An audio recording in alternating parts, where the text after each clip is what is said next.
La semana pasada hablamos del escándalo de la gracia que trajo la Reforma Protestante. El escándalo que la iglesia tradicional no pudo contener.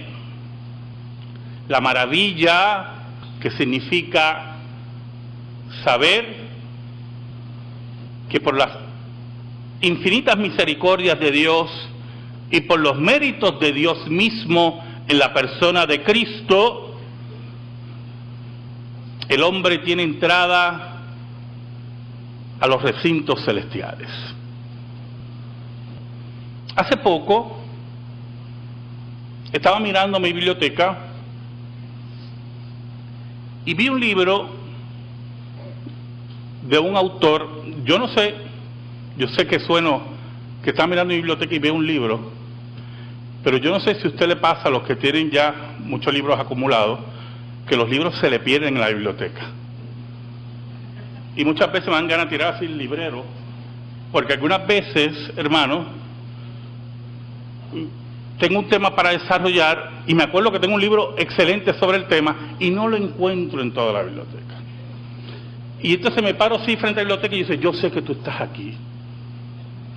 Entonces me meto en internet y el problema con internet es que algunos creen que internet es la palabra de Dios infalible. Y hay unas cosas ahí que definitivamente pues muchos abusan del internet. Pero en esa mirada que estaba haciendo a mi biblioteca veo un libro de un autor muy querido por mí y lo abrí y de él tomé el concepto de escándalo de la gracia.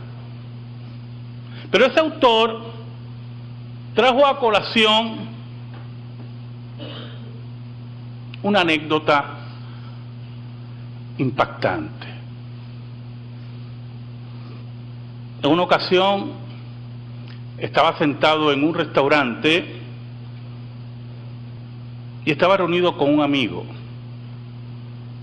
Ese amigo, que era cristiano, o decía que era cristiano, él lo conocía por varios años, le confió que había decidido dejar a su esposa. Un matrimonio de 15 años con 3 hijos. Porque había conocido a alguien más joven y más bonita. Ese alguien, esto yo lo he oído varias veces, lo hacía sentir vivo como hace tiempo no se sentía. Y le hizo una pregunta al corazón a este escritor. Dice Romanos 6, del 1 al 2, hermano.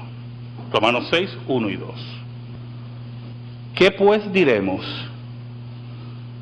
¿Perseveraremos en el pecado para que la gracia abunde? En ninguna manera. Porque los que hemos muerto al pecado, ¿cómo viviremos aún en él? Oramos. Dios bueno y Dios verdadero, en esta hora que tú reinas sobre todas las cosas y nada ocurre si no es por tu voluntad, humillados nos presentamos ante ti, pecadores, sabiendo que si no fuera por tu gracia, ¿dónde estuviéramos? Para pedirte perdón por nuestros pecados. Escóndenos en esta hora bajo la sombra de la cruz y que tú seas proclamado, que por el poder del Espíritu Santo, tercera persona de la Trinidad, tú llegues al corazón de tu pueblo, que tú amonestes, que tú, Señor, corrijas, que tú sanes, según su soberana voluntad en tu palabra. Ayúdanos, Señor. Porque si no fuera por ti, no estuviéramos aquí. danos fuerzas. Por Cristo Jesús. Amén. Y amén. Este hombre sabía las consecuencias de su pecado. Las consecuencias personales, las consecuencias morales, como dice nuestro autor, de la decisión que había tomado y del paso que iba a dar. Pero en medio de la conversación, y por eso citó a nuestro autor, él tenía una pregunta crucial, una pregunta que emana del concepto de la gracia, no del escándalo de la gracia y del peso de la gracia, según como está dictado en la Escritura, impregnado en nuestro corazón por el Espíritu de Dios, sino la pregunta que viene del corazón entenebrecido que ha convertido la gracia en gracia barata. Y pregunta: ¿tú crees que Dios pueda perdonarme después que yo haga algo tan horrible como lo que voy a hacer?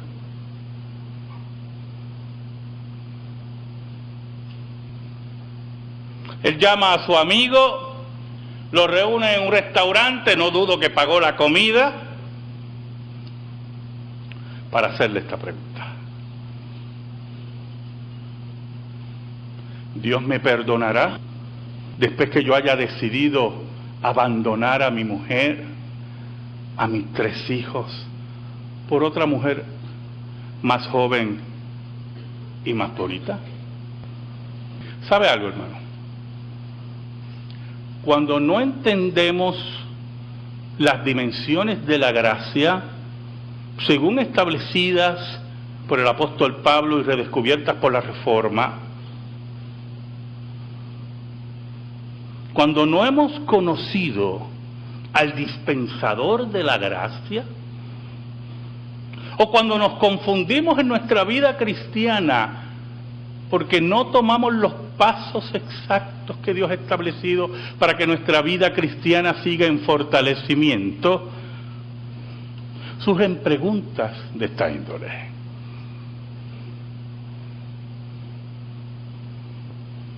Hace varios años atrás, en Puerto Rico, un hombre recibió una orden del tribunal de alejamiento de su esposa y sus hijos. Era un hombre violento, era un hombre desquiciado, un abusador. No voy a seguir usando adjetivos, ¿verdad? Pero me gustaría seguir por ahí. Pero la mujer, posiblemente en su profunda soledad, el padre de sus 4 hijos, 4 o 5 hijos, en esa muchas veces síndrome de la mujer maltratada, obviando la orden del tribunal, lo recibe nuevamente en su casa. Todos conocimos ese caso. La mató a ella y a sus hijos, degollándolos. Pero lo interesante que regularmente pasa es que cuando alguien comete un delito de esa magnitud, tiende a suicidarse. Medita en lo que le espera, el recibimiento que va a recibir, perdonando la redundancia, en la cárcel, porque en Puerto Rico dice que no hay pena de muerte, y me da tanta gracia eso. Y eso creó curiosidad morbosa en los periodistas de nuestro país, ese periodismo amarillo de poco contenido que hay en nuestro país, ¿verdad? El periodista que pregunta continuamente, corridito, porque no es un periodista, sino un personaje cómico, buscador de rating y no un analista como conocimos históricamente, periodistas como Betances, como Hostos, sino payasos con micrófono. Y le preguntaron por qué no se había suicidado. Y la contestación fue que él no se había suicidado porque si se suicidaba no tenía oportunidad de arrepentirse. Por lo tanto, en su mente y en su concepto tergiversado de la gracia y del perdón de Dios y del concepto bíblico del perdón de Dios, él había armonizado el acto de asesinato vil con el perdón de Dios. Y el escándalo de la gracia, del cambio de vida, que cambió la historia y cambia el ser humano, lo había convertido en basura. Algunas veces ni entendemos cómo ocurren las cosas. Leía la noticia hace 2 días de un oficial correccional que mata a su esposa y se suicida. Y entonces cuando usted lee la noticia, yo empiezo a buscar en la noticia el detonante. No sé si me entiende, ¿verdad? El detonante. Y todos los testimonios alrededor del matrimonio con 2 hijos, era que se amaban, que hacían todas las cosas juntos. Oye, cuando leí esa parte, que hacían todas las cosas juntos, me acordé de mí, en el sentido que yo siempre le aconsejo a las parejas, hagan todas las cosas juntos, y me preocupé un poco. Oiga. Pero el testimonio era así, y la familia, los compañeros, no entendían. Y hay un margen para no entender la gracia, porque hoy en día yo le puedo decir a usted, con todos mis estudios y con todas mis lecturas, yo no entiendo cómo Dios me salvó. Pero cuando esa pregunta, esa interrogante se convierte en la gracia barata, ¿cómo Dios me puede salvar después que yo haga esto? Es que no entendemos la dimensión del perdón de Dios. Es que convertimos el escándalo de la gracia en el escándalo de Hollywood, en el escándalo de dando candela, en la basura de lo sé todo. Hace poco yo estuve en Nueva York y estaba cambiando canales, usted sabe que ese es mi hobby, para ver a quién ataco en el próximo sermón. Oiga, y yo me quedé pasmado. Yo quería que esos programas de locuras en Estados Unidos, que llevaban gente desquiciada, y que la gente los atacaba esas cosas, esos programas de loco en Estados Unidos, eso ya no, y existen todavía esos programas. Es el desgaste de la moral, es la gracia, nuevamente repito, la gracia barata. Muchos no entendemos,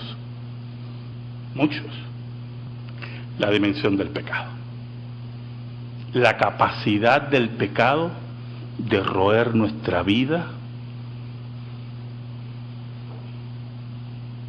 la capacidad del pecado de enfermarnos, la capacidad del pecado de destruir nuestras vidas.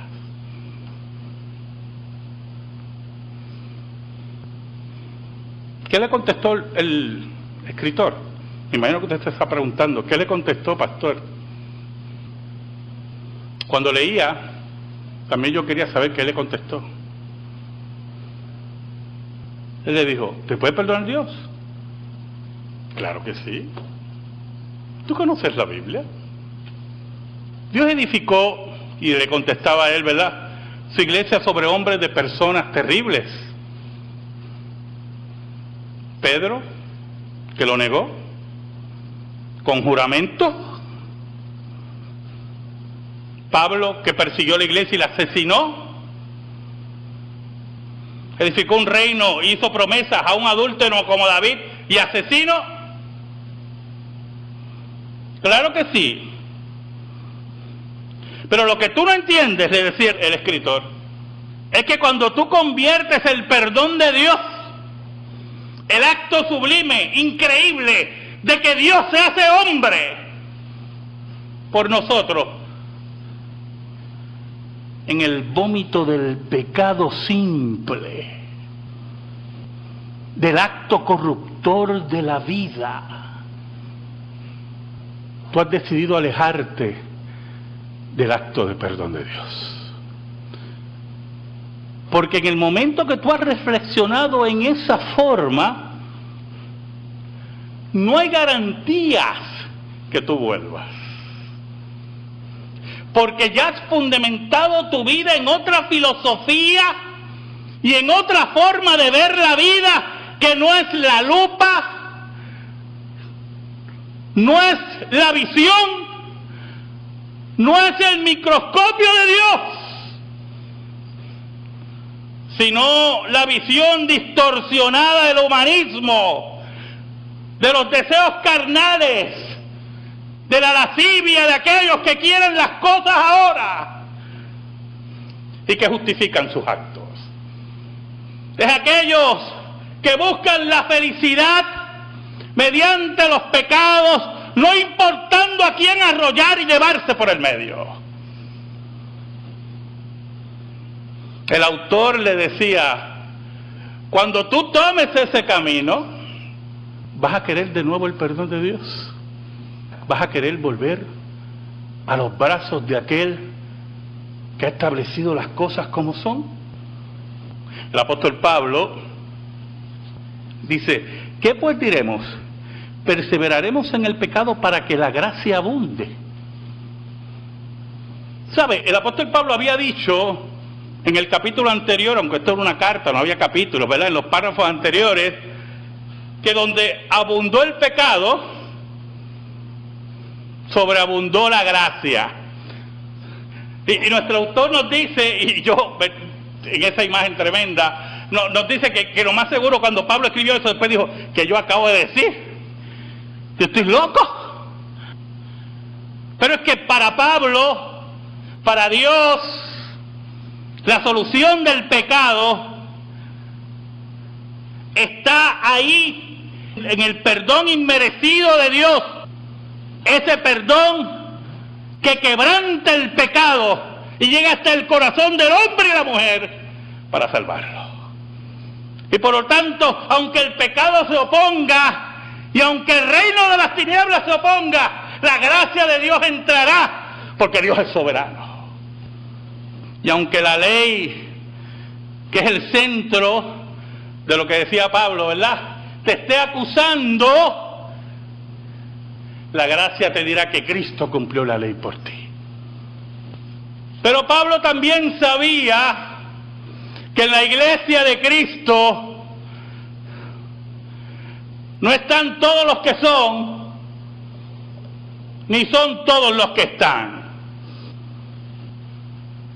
Y por lo tanto, aquellos que querían tomar la perla de gran precio, esa gracia de Dios, ese escándalo de la gracia, y convertirlo en algo barato, Pablo le tenía que poner un detente para que estuvieran claros que el Dios que nosotros servimos es el del Dios del perdón, que tiene que ser valorizado ese perdón. Añade en el versículo 2, en ninguna manera,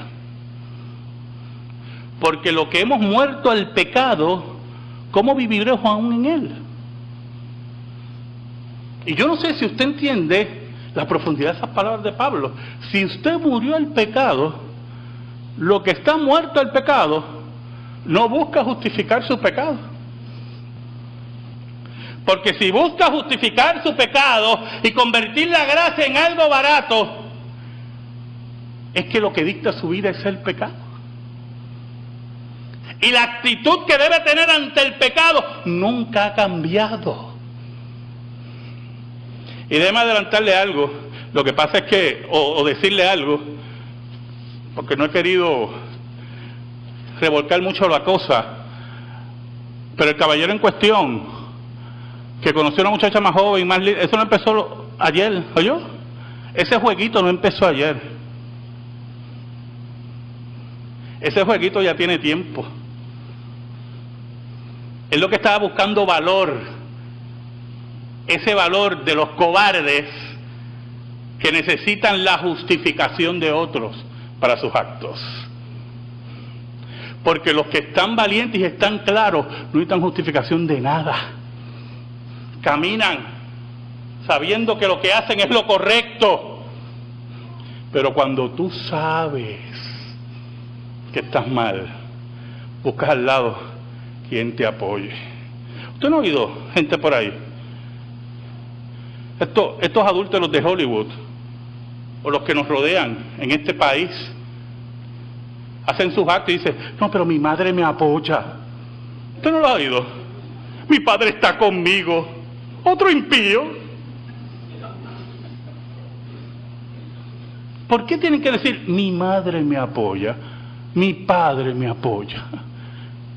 Porque ellos saben que están mal.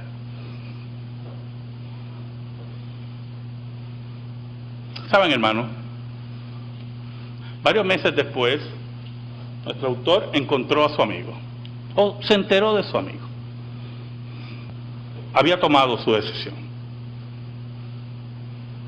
Había abandonado a su esposa, a sus 3 hijos. Racionalizaba, dice nuestro autor, el acto que hacía de haber salido de un matrimonio infeliz. Eso también yo lo he oído mucho. Se había alejado de sus amigos cristianos. Es que cuando usted convierte la gracia barata, usted no puede estar con los que abrazan la gracia de verdad. Es que eso es así, hermano. Él decía, según el autor, nos decía que sus amigos cristianos tenían la mente cerrada. Y los que tenían ahora a su alrededor celebraban su liberación. Esa gran libertad que tenía un precio muy alto. Se había alejado de Dios, se había alejado de la comunidad de fe, se había alejado de su familia para vivir la libertad que no existe en el mundo. Porque el que da la verdadera libertad es Jesús. Mi paz os dejo, mi paz os doy. No como el mundo la da, yo os la doy. No se turbe vuestro corazón, ni tenga miedo. Había destruido su vida porque había tomado la gracia, el tesoro, la perla de gran precio, el escándalo de la gracia, y lo había convertido en la gracia barata, en la basura del mundo.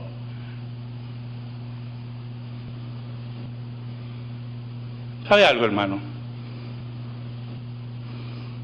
Un día, hace 2000 años, el decreto de Dios de la eternidad se convirtió en historia. Un ángel bajó del cielo a una aldea, a una joven. Se cree que tenía 15, 16 años esa joven. Y le dijo, tendrás un hijo y se llamará Jesús.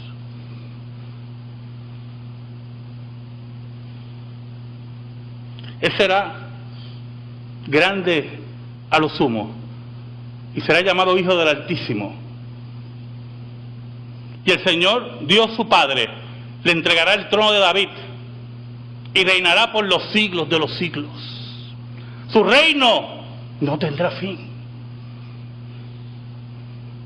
Ese día, hermano, ese día Dios, en su inmensa misericordia, hizo patente la gracia excelente, el escándalo de la gracia.